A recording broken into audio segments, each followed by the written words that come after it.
ሎተሪና ዲቪ መሙላት በሸሪዓችን እንዴት ይታያል የሚል ጥያቄ ነው። ሁለቱም ሐራምና የተከለከሉ ናቸው። ሎተሪ እንደሚታወቀው የሆነን ቁጥር ደብቆ ካርድ ወይም ትኬት የሚመስልን ነገር ውስጡ ላይ የሆነን ቁጥር ደብቆ በዝቅተኛ ዋጋ መሸጥ ነው።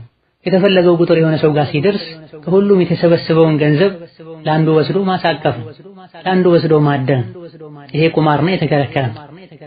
ዲቪንም በምናይበት ጊዜ አንዳንድ ሀገራት በኤምባሲዎች አማካኝነት ወይም ደግሞ በኢንተርኔት አማካኝነት መለስተኛ ዝቅተኛ የሚባልን ገንዘብ በማስከፈል ሰዎች ወደ ሀገራቸው ለስራ የሚገቡበትን እድል የሚፈጥሩበት ሁኔታ ከተሳተፉና ዲቪን ከሞሉ ሰዎች የተወሰኑት እድል አግኝተው ሊሄዱ ይችላል።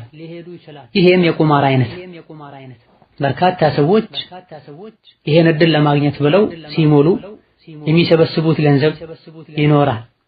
በዚህ ሊጠቀም ይችላል። ይሄም ቁማርና የተከለከለ ነው። አቡ ሁረይራ ባስተላለፉት ሐዲስ ነቢያችን ሰለላሁ ዐለይሂ ወሰለም በላትና በዑዛ ወይም ከአላህ ውጪ በሚመለክ አካል የማለ ሰው ላኢላሃ ኢለላህ ይበል እና ቁማር እንጫወት ያለ ሰው ሰደቃ ይስጥ ብለዋል ነብዩ ሰለላሁ ዐለይሂ ወሰለም። ቁማር በቁርአን በሐዲስ በዑለሞች ስምምነት ሐራምነቱ የተረጋገጠ ነው። እናንተ ያመናችሁ ሰዎች ሆይ ኸምር ቁማር ሐራም ነው፣ የሸይጣንም ስራ ነው፣ ራቁት ብሏል አላህ ተባረከ ወተዓላ። አላህ ተባረከ ወተዓላ እንዲህ አይነቱን ስራ ወይም ቁማርን ከኸምር ታቦትን ከማምለክ አቆራኝቶ ጠቅሶታል።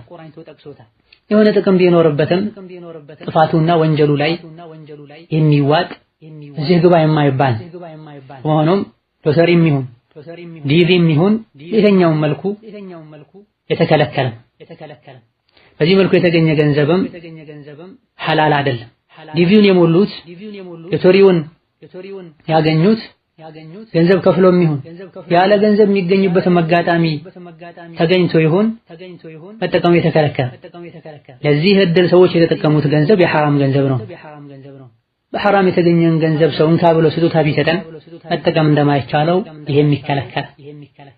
እነሆ ሎተሪን ዲቪን በዘመናችን የነበሩ ታላላቅ ዑለሞች ኢብኑ ዑተይሚን፣ ኢብኑ ባዝ፣ አልባኒ ረሂመሁላህ ተዓላ ሐራምነቱን ገልጸዋል። ወሀከዛ ወደ ካፈር ሀገር መሰደዱንም በተመለከተ እንዲሁ ዝም ብሎ መሰደድ አይቻልም። ተገዶ የተሰደዱ እንደሆነም ሸርጦች አሉ። ሸርጦች ሊሟሉ ይገባል።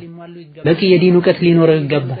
የሚመጡበት በሽታዎችን ሹብሃዎችን መከላከል መቻል አለበት። ለመሰደድ ተገዶ ያለበት ሀገር አላኖር ብሎትም ሊሆን ይገባል። ዲኑ ላይ ትልቅ ችግር ሳይገጥመው ሀገር ውስጥ መኖር እየቻለ ወይም ወደ እስላም ሀገር መሰደድ እየቻለ ወደ ካፈር ሀገር መሄድ አይቻል። በየትኛውም መልኩ ደግሞ ሲሰደድ ዲኑን መጠበቅ የሚችልበት ዕውቀት ከሌለው መሄድ አይችል።